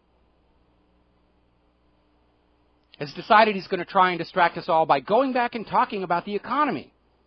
And I am not kidding you. He was out there, and this was reported in the New York Times and on Fox News and all over the place, Obama taking credit for the improving economy in his upcoming speeches. Talk about raising on a busted flush. And Obama understands we, the American people, have had it. We are fed up. We are angry. We are the awakened giant that Admiral Yamamoto characterized us as. And so Obama, having failed to fan up racism, now he's going to try and say, well, the economy's getting better. He's echoing Bill Clinton. It's the economy, stupid. I'm doing a really good job. No, you're not. And we're going to give you credit for that. And Obama's out there talking about the June job figures, which we already know do not represent an increase in American employment, but a trading of full-time jobs for part-time jobs to evade Obamacare. But even though this is the reality, Obama's desperate to find something he can say or do that will make America forgive him for the NSA abuses, the IRS abuses, the ongoing wars, and the fact that virtually everything both Obama and Bush did since the 2008 meltdown of the mortgage-backed security fraud has been 180 degrees out of phase with what would have worked for the American people. And you'll believe the lies, or the terrorists will win. And it's time to stop admiring the royal baby and face the facts. The money junkies have screwed the economy and the nation, and neither Obama or his predecessor did anything to ameliorate the situation. They just went on catering to the money junkies, and things have gotten worse and worse and worse. And Obama's out there trying to use the very obviously rigged job numbers. We know they're manipulated. Anybody who runs out of unemployment benefits, they're not counted as unemployed any longer. Less than half of Americans have a full-time job. The true jobless rate in this country is hovering somewhere around 40%. Not that 6-7% they wave at you to make you think things are okay. Don't take my word for it. Walk down the main street of your local town or city, or go through the shopping mall and look at all the empty commercial vacancies. Look at all the boarded up houses. Look at Detroit. And look at all the cities that are just months away from the same situation. You're going to tell us this economy is working? It is for the 1%. It's working great for the money junkies. But it's not working for the American people. And Obama and Bush and even earlier presidents, they allowed it to happen. in exchange for campaign donations and support. There is one and only one way to save the nation, and it may already be too late. We need to do what Iceland did. We need to start throwing the crooked bankers and financial whiz-kids into jail. We need to fire the government that helped those bankers loot the populace. We need to write off all the debt created through fraud, which is most of it, including debts on the public currency created by that Ponzi scheme central bank. And ultimately, we have to do what Andrew Jackson did. We have to shut that den of vipers and thieves down and recognize private central banking issuing the public currency as a loan at interest is the common enemy of all mankind, who will sell us into war after war after war to keep us slaves to their debt. They'll gladly send 1/3 of the human population to bloody, violent death as long as the remaining 2/3 of the human population remain debt slaves. Just don't take it personal. It's just good business. That kind of change does require the courage of an Andrew Jackson, who shut down the Second Bank of the United States, or an Abraham Lincoln, who funded the war with greenbacks, as he was allowed to do as President of the United States of America, or a John Kennedy, who issued his own United States note to try and pry the American people back from servitude to that private central bank. And whereas in the past years the bankers simply shot at any such courageous presidents, these days we see the election system itself is hardwired against anybody who would stand up and say this financial system is slavery, as we saw in 2008 and 2012 with the very blatant machinations used to prevent Ron Paul from getting anywhere near the nomination despite overwhelming grassroots support. Now, for Obama to get up there and point to the June job figures, which we know are completely nonsense, for him to try and rely on that to bolster his public image, public approval, is a sign of desperation. I was watching his face last Friday when he walked in unexpectedly to the White House press briefing and tried to refocus the press back on Trayvon Martin and racism and Zimmerman. Just watching his face and his body language, he knows he's in trouble. He knows he and the entire federal government are not seen as beneficial to the American people. He sees people getting angry. And he's taking desperate chances to save himself. This attempt to claim the economy is improving and to take credit for it. Talk about a Hail Mary pass. And you, the people of the United States of America, ought to be insulted that he actually thinks you're dumb enough to fall for that. We're going to grab a phone call here. Kevin in North Carolina. Aloha, Kevin. Welcome to the show. What's on your mind? Hey, Mike. You should run for office, man. You tell the truth. I can't run for office. I won't lie to the American people. I did inhale. Both times. And I really enjoyed it, too. What's on your mind? I'm sure you were aware, and I heard you allude to it. President Kennedy's Executive Order 11110, that yes. He was allowed the Treasury to print money. It was supposed to have been a silverbacked currency. Yes, it was called the United States Note, and they did print about $4.5 billion worth of currency, backed with the silver that was in the U.S. Treasury. And, of course, back in the 1960s when Kennedy was in office, $4.5 billion was a lot of money. It's not like today where they're just throwing it around, trillion here or trillion there, and soon you're talking some real money. And it was a serious blow to the Federal Reserve because that $4.5 billion in circulation was not accruing interest to that private central bank.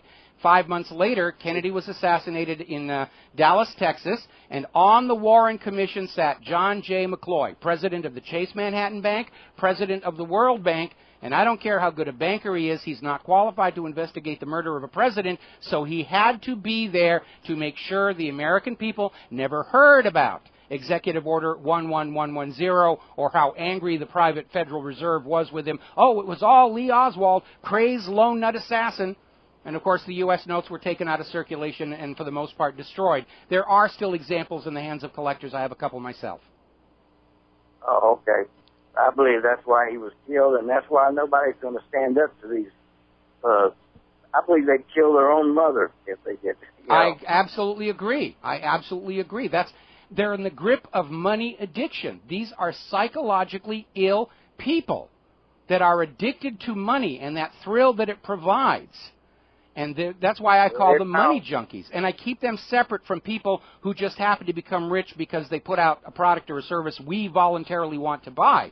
That's capitalism. That's a good thing. But these money junkies, we need to recognize these are seriously ill people and should not be in control of the nation's economy and policies. We'll be right back after these words. And aloha, America. Welcome back to the show. And we're talking about Obama literally thrashing around, trying to find something that he can use to recapture the loyalty and love and approval of the American people. Good luck on that one. Interesting article over at France 24. Obama pledges bold ideas to help the U.S. middle class. And basically he was speaking to members of the Organizing for Action group and basically said, we're going to start talking about the economy. We're going to refocus Washington on reviving the middle class. Well, I'm sorry, Mr. Obama. You are in your second term in office, and you got into your first term in office talking about changing those failed economic policies of your predecessor that did destroy the middle class, and you did nothing about it. You kept none of your promises to the American people from your 2008 campaign. Why should we listen to you now? And all he's talking about is we're going to have meetings. That'll make everything okay. Yes, we're listening to the American people now. We know you're angry. We're going to have meetings and talk about how to make your life better. Time for talk is over. Either fix the economy, make our lives better, or have the decency to abdicate. Because we know how the economy can be fixed. There's no mystery to it. We do what Iceland did. We do what Andrew Jackson did. We know from history all these things will work. Obama is just trying to stall for time and take the focus off IRS Gate, NSA Gate, EPA Gate, DOJ Gate, Plum Gate, Benghazi Gate, the fact that the economy is down in the Al-Qaeda, and they're planning yet another war for your children to die in, to force on the rest of the world the very same banking system that has destroyed this nation. Talk about sick, twisted, psychotic thinking. Yes, private central banking has destroyed what used to be the greatest nation on earth. Let's make everybody else in the world sign on to the same system. Drive the entire world into poverty and homelessness and hunger and starvation. But boy, those bankers are going to be happy. And that's all that really matters, ultimately, isn't it, when it comes to campaign season? Bold ideas to help the U.S. middle class. Obama is not bold. He just goes along with whatever his handlers and his sponsors tell him.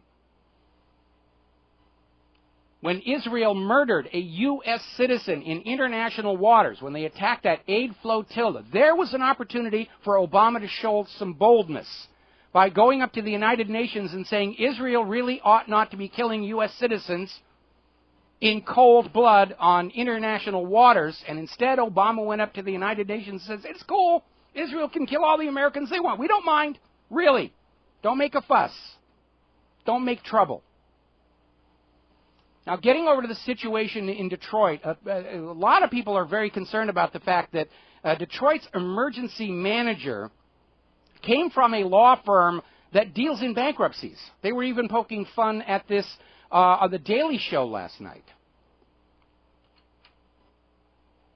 And it turns out now, emails have been leaked showing that this emergency manager, Kevin Orr, and his law firm were planning for the Detroit bankruptcy and how they could make money off of it even before he was formally appointed. There's a lawsuit going already. It wasn't it was a court order forced these documents out there. So this guy came in ostensibly to save Detroit from bankruptcy, and he and his law firm planned from the start to drive it into bankruptcy so that they could make a fortune picking up the pieces. It's all completely corrupted. Going to grab a phone call. Let's see. We had a caller on offline saying the USS Liberty should not be forgotten. That's when Israel attacked a U.S. warship, tried to frame Egypt for it, and killed 33 service people. And our government said, oh, it was cloudy. It was raining. They couldn't see. It was just an accident. Now, that happened before Obama, so we really can't tarnish him with that one, other than the fact that Obama, like every other president, is tasked with preserving the lies from previous administrations. Anybody coming into the White House right now is literally immediately assigned the burden of protecting the official stories that have accumulated over the last 200 years. And I think every nation, every government reaches a point where the cost of maintaining the official story becomes too great to support, and that's a government headed for collapse. I'll tell you another way we could save this country right now. For Obama to get up there and say, you know something, you were right. We've been lying to you all along. This is what really happened. Israel did 9/11. There were no torpedoes in the Gulf of Tonkin. The USS Maine was blown up by design defect, not a Spanish mine.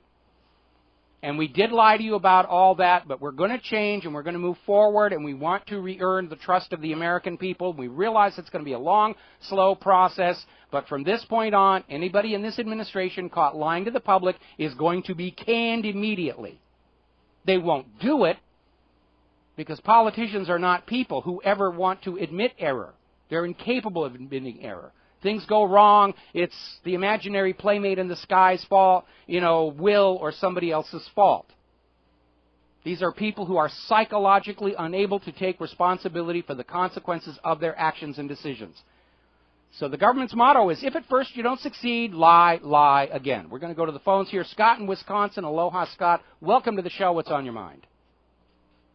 Gosh, Michael, I can't believe you, man. You're on fire there, big guy. Yes. Holy smoly, I just turned you on, and, man, I just love your passion. And you're exactly right. Going back to, I was telling you in the past, and all these Americans, if our forefathers could walk out of their graves, you know what they would do? They'd walk back in. I think they'd probably start throwing more tea into Boston Harbor, to be very honest. Michael, you know what? I wanted to just go back to the fishermen again, and you're exactly right, how this lying and deceiving is, and the first thing these Americans have to do is turn their TV off and don't watch it, like I haven't for 4 years, and it'll free your mind. The dog vomit they feed us. But, Michael, this is not just in our backyard. You talk about the fishermen again, throwing your line out. Look at the countries that are going under. Greece. This is anything like you said, brother, that is tied into this corrupt, satanic, central banking dipstick. They're going down the tube with us. So it's not just, we talk about, yesterday I talked about the megacities that are like Detroit and all these other ones you mentioned. You go attack the factories, send them overseas, then go attack the middle class. The middle class can't take anymore. It's been hammered. And yet he'll sit there and say, jobs are looking real good. Look at the housing, if you go and you don't hear too much about, is the delinquency. Okay, Scott, we got to take a break. Scott, we got to take a break. Stay on the line. I'm going to come back to you as soon as we're through these commercials. And aloha, America. Welcome back to the show. We're talking with Scott in Wisconsin. And Scott, you're absolutely right, and we've been saying it all along. The corporate TV news is there to serve the corporations and government's interest, not the public interest. The good news is people really aren't paying that much more attention. That's why they're trying to fan things up, with spectacle and blood and royal babies and the rest of it. But the trend is very, very obvious. They've had several recent surveys and analysis that confirm the majority of the American people are now getting their political news off of the Internet, from the independent media, from the blogs. And Congress is in a panic. They're trying to come up with a legal definition of what constitutes a journalist that excludes bloggers. They're trying to basically say, you will listen to these writers and opinion makers, and you will not pay attention to those over there. It's kind of the congressional version of that school program where they're literally having a summer class to teach kids how not to listen to alternative theories about what happened on 9/11. And all of these bespeak a great deal of panic and desperation. This government and the corporate media finally, years after the fact, understand they have lost the war for control of the minds of America, and they're trying to figure out some way they can get it back. That is doomed to fail, because trust arrives on foot but departs on horseback. You can spend 100 years building trust in the population, in the government, and one stupid, clumsy lie will wreck it, send you back to square one. That's what happened with Saddam's weapons of mass destruction. And this government's been trying to pretend like the American people don't care if their sons and daughters are blown to bloody bits over false pretenses. They're loyal Americans and they'll salute the flag. And that just isn't working any longer. It did work back in the 1950s and 1960s at the height of the Cold War, when Americans naively trusted the government and the corporate media. But those days are gone forever. And again, if you want a model for what's going on, go back and look at how the power establishment reacted when Gutenberg rediscovered movable type printing and made books available to ordinary people. Books were affordable. They were no longer these handcrafted works of art that were bought as status objects by the rich coming out of the monasteries. Books were now affordable to people. Literacy bloomed. And it fundamentally changed the way information flowed through society. And those power institutions back then that could evolve to meet the new reality survived. Those power institutions that couldn't went extinct. And we're seeing a repeat of that right now. Those institutions that can adapt to a world in which lying to the people is no longer as easy as it once was will survive and do okay. Those institutions that can't adapt are doomed to go extinct, and that, of course, includes the United States, because, as I mentioned before, they are trapped with the burden of 200 years of official stories, lies, and propaganda that they have to go on maintaining even as all of this stuff becomes exposed to the general public. And because they can't evolve and adapt to the new reality, they are doomed to go extinct. The key here is to prevent them from igniting a global nuclear war as they thrash about in their death throes. Well, that's exactly right, Michael. You're singing to the same choir with me, and we've been talking for a long time. And here's the thing. You know, these guys, they're setting it up. You were talking about it earlier about the New World Order, and I'm not going to get too much into that. I know you are awake of it. But you take, for instance, the situation, you're exactly right. There's two options that are on the table. Number one, you said it earlier, you do what Iceland done. That's the last breath for the cardiac kid. Or the thing, no matter how you look at this, Mike, we could pray for not a world war coming. But it's almost inevitable because all these countries are going down the tank with America. Yes. And that, you're not talking backyards or cities. You're talking other countries. And I told you in the past, I would pray for peace. I'm a man of peace. I know you are. Mm-hmm. But I think the way they are pushing these other countries, and we talked about Syria, people better wake up and pray, because if they do go in, John McCain, we got to go in. This is going to set off a powder keg, and everybody in America and even where you're at, we got to start getting prepared. So thanks for taking my call, Michael, and you keep preaching that truth, brother. We need the truth to stand in this country, not the deceiving and the delusion. All right, bye-bye. Bye-bye. I will have a truthful government, or I will have no government at all. That's my motto. And go back to that Constitution. Read it very carefully. I have many times. Nowhere in the Constitution is the government given the authority to lie to the American people. And the 10th Amendment prohibits the government from merely assuming that right. Okay? When the government lies to you to trick you into a war of conquest, they are acting illegally and unconstitutionally, and they delegitimize themselves. We talk about the concept of high crimes and misdemeanors. We're already hearing talk about impeaching Obama because of his misuse of the IRS, which was one of the articles of impeachment against Richard Nixon. But the highest high crime, the greatest crime any leader commits against their own people is to lie and trick them into wars of conquest. Literally throwing away the lives of our sons and daughters for a pile of gold or a barrel of oil or access to various mines. That's not what America is supposed to be about. Our government got lazy. Our financial system got lazy. They got used to a banking system in which all of us were paying into it automatically without any freedom of choice. And they let our manufacturing go away because, hey, who wants to get their fingernails dirty and oily? We'll just manufacture someplace else.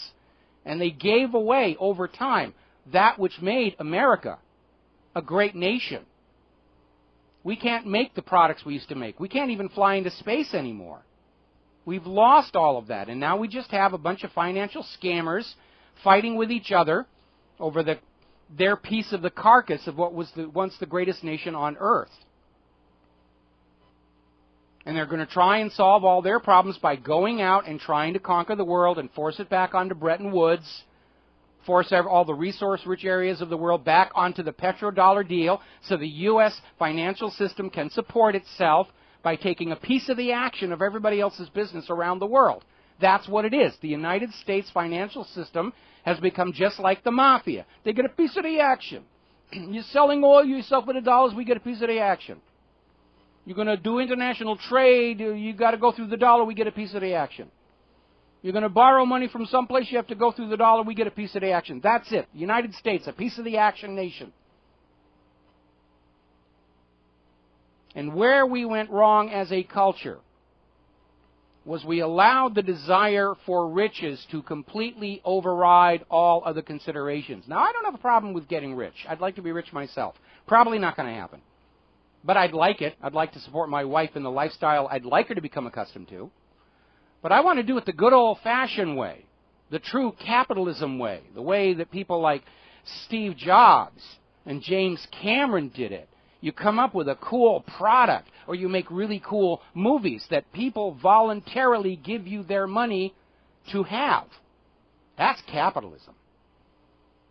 We need to get away from this system of scammers and operators who have co-opted the system and hijacked it and gamed it and rigged it so that unearned wealth just flows to them automatically, regardless of the will of the people.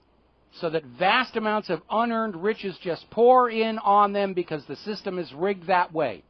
And the biggest rigged system of all is that private central bank issuing the public currency as a loan at interest. And when we talk about the blueprint for the new America, the nation that we are going to craft here on this continent, although I'm on an island, after this current regime collapses the way the Soviet Union did, which is what I think is going to happen. Rule number 1 in the blueprint for the new America, no private central banks. Rule number 2, no private central banks. Rule number 3, no private central banks. We're working on the other rules like mandating removal from public office and banning from all public life for election fraud. We've got a huge problem with election fraud in this country. That's why Ron Paul wasn't able to get near the nominations in 2008 and 2012.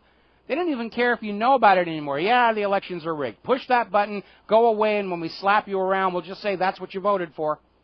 That's the scam behind rigged elections. No matter what the government does to you, whether it's Obamacare, cutting food stamps, they can turn around and say, hey, you voted for this, don't complain anymore. But we don't know what we voted for. We have no way of knowing whether anybody in the current government honestly won their elections. The electronic voting machines are set up that way to obfuscate what really happened. One of the weirdest ironies of this whole vote fraud situation is that Diebold, which created some of the first election machines, built their reputation on bank automated teller machines that had a reputation for never losing a penny from one end of this country to the other. Audit trails, safeguards, back and forth. They were reliable, they were dependable, they were a good product. That same company built an election machine with at least 12 known ways to change the outcome of the election in it. For those of you who've never been over there, there's a website you should visit, blackboxvoting.org, run by a wonderful lady named Bev Harris. We're going to have to get her back on the show here. And she was featured in a documentary on HBO, Hacking Democracy. It's not occasional. It is the normal course of elections that they are rigged and stolen for the money junkies. We'll be back after these commercials. Aloha, welcome back to the show. Now, George Orwell, in his novel 1984, and if you have not read it, now would be a good time for you to do it. Yes, the movie is a fairly faithful representation of the storyline, but to get the real meat of the political commentary, you should go back and read the original novel. And part of the propaganda mechanism of the tyrannical central state was to take two ideas that seemed to be polar opposites and hook them together into jargon that was echoed at the population until they repeated it in order to basically prevent them from forming a clear idea in trying to reconcile two irreconcilable ideas. War is peace, ignorance is strength, freedom is slavery. And to that we can add Al Gore's warming is cooling, so forth. And now we have Nancy Pelosi, who is out there saying that in order to preserve, protect, and defend the Constitution, the time has come to ban guns. Now, either Nancy Pelosi is on SSRIs, or she has not actually read that Bill of Rights. And it is a Bill of Rights, not a Bill of Suggestions.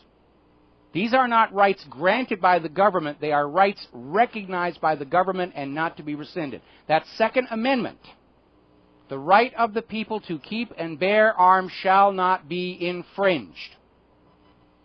Now, there are two ways to look at that issue.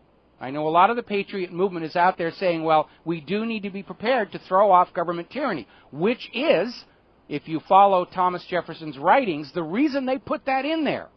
Remember what kicked off the American Revolution, the battles of Lexington and Concord, where the British troops were attempting to seize military arms being stockpiled by the Patriots. There's another way to look at it. We know that crime is completely out of control in this country. We know our government has been spending U.S. taxpayer dollars to give these modern assault military-style weapons to drug criminals in Mexico, Operation Fast and Furious. And those guns come back up into the United States of America across that wide-open southern border and are used to commit crimes here. We know the average time for a 911 call in this country is a very long time. I heard 19 minutes. Somebody else called and said it's actually down to 11 minutes unless you're in Detroit, in which case it's an hour. So the police are not going to be there in time to actually prevent the crime. We, the American people, have a reasonable right to keep and bear arms equal to, if not superior, to those in the hands of the criminals. And we know the criminals have got these AKs and ARs. We should be allowed to have the same to protect our lives. Of course, Obama is now on a rant about stand your ground has to go. You, the American people, don't have a right to defend yourselves. We'll come and do it for you. Well, doing a lousy job of it so far. Now, the United States Supreme Court already ruled in, I think it was United States versus Miller, that the Second Amendment reserves to the American people arms equal to those carried by the standing army.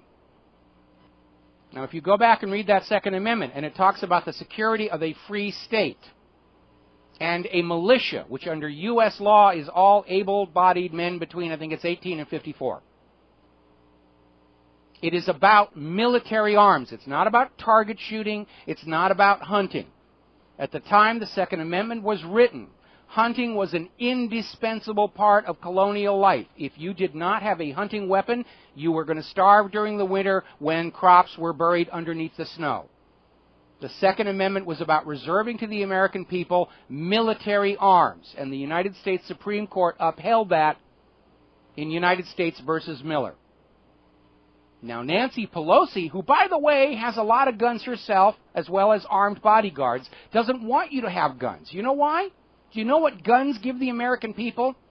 They give them the right and freedom to say no. No to more taxation, no to more intrusion into our private lives, no to spying, no to anything that we do not agree with. That's what the Constitution and the Bill of Rights and the Second Amendment were all about, giving the American people the freedom to say no. Because there is no freedom without the freedom to say no. And that's what they're trying to take away when they disarm you. Now, I am not calling for anybody to initiate violence against the government. In fact, that's what the government wants. They tried to get race riots going and failed miserably because they're looking for a little tiny uprising they can crush down brutally. As an example to all of America, don't you dare stand up against your betters. But prudence demands that we all be prepared to defend our lives, our homes, and our families when the government initiates violence against us, which clearly they are preparing to do with all this billions of rounds of hollow point ammunition they're buying, all these armored urban vehicles that they're going to use to project power, this constant total surveillance on the American people, which has nothing to do with crime and terror, or they would have known ahead of time Al-Qaeda was going to break into Abu Ghraib and set 500 prisoners free. They completely missed that one. So we're getting close to the end game. The government is clearly panicking. They're trying to figure out some way they can trick you out of what's left of your rights, trick you out of your right to keep and bear arms, trick you out of your right and freedom to say no to a government that has abandoned even the pretense of compliance with the Constitution. And remember, that Constitution is the original contract with America. It is the rules under which we allowed the government to run this country for the benefit of we the people and the nation. It's not negotiable. Anybody in government that doesn't want to play by their rules should have the decency to resign. Because when you're in government and you play outside those rules, you immediately cease to be the legal government of this land. The United States is a nation without a legitimate central government. We have an occupying power that occupies us for the benefit of Wall Street and Israel. Every time they step outside the limits of that Constitution, they delegitimize themselves. That Constitution isn't there to tell the government what it can do. It is there to remind the government what it may not do. It was an agreement by the government up front. We will not trespass onto these areas of your private lives. Your right to keep and bear arms, your right to be secure in your persons, your right to privacy, your right to freedom of expression, your right to stand up and tell the government, I think you're full of it, without repercussions. This government is not playing by those rules. And because of that, we need to recognize it's illegitimate. Now again, I don't want to incite anybody to violence. I'm convinced if we stay patient and wait long enough, this whole corrupted system's going to crumble the way the former Soviet Union did. And I know it's hard to be patient as the abuses continue to pile up, but I think we're getting close. This government is destroying itself in the eyes of the world and the eyes of the American people. This financial system had a built-in self-destruct mechanism all the way back in 1913 because it's a pyramid scheme, and all pyramids do collapse. So we just need to be prepared to ride it out and be prepared to form a new government that serves the people. Because I'll tell you right now, when this government collapses, the money junkies will have a whole bunch of carpetbaggers coming out there saying, I got a brand new government for you there. Just sign your name on the bottom line. We'll get you all set up with a brand new private central bank. And they'll start the same scam all over again. And we have to be ready to stand united and say, no more private central banks issuing the public currency as a loan at interest. The public currency belongs to we the people. It's a public utility. And we will not tolerate anybody trying to sell us back into that slavery yet one more time. 3 strikes and you're out. First Bank of the United States, Second Bank of the United States, Federal Reserve always had the same outcome. That's enough, enough, enough. And on that note, it's time for us to get out of here and get something useful done with the afternoon. We'll be back here tomorrow on the Republic Broadcasting Network. Until then, stay safe, stay well, stay informed, stay skeptical. Get angry. The time to get angry is now. And aloha, America.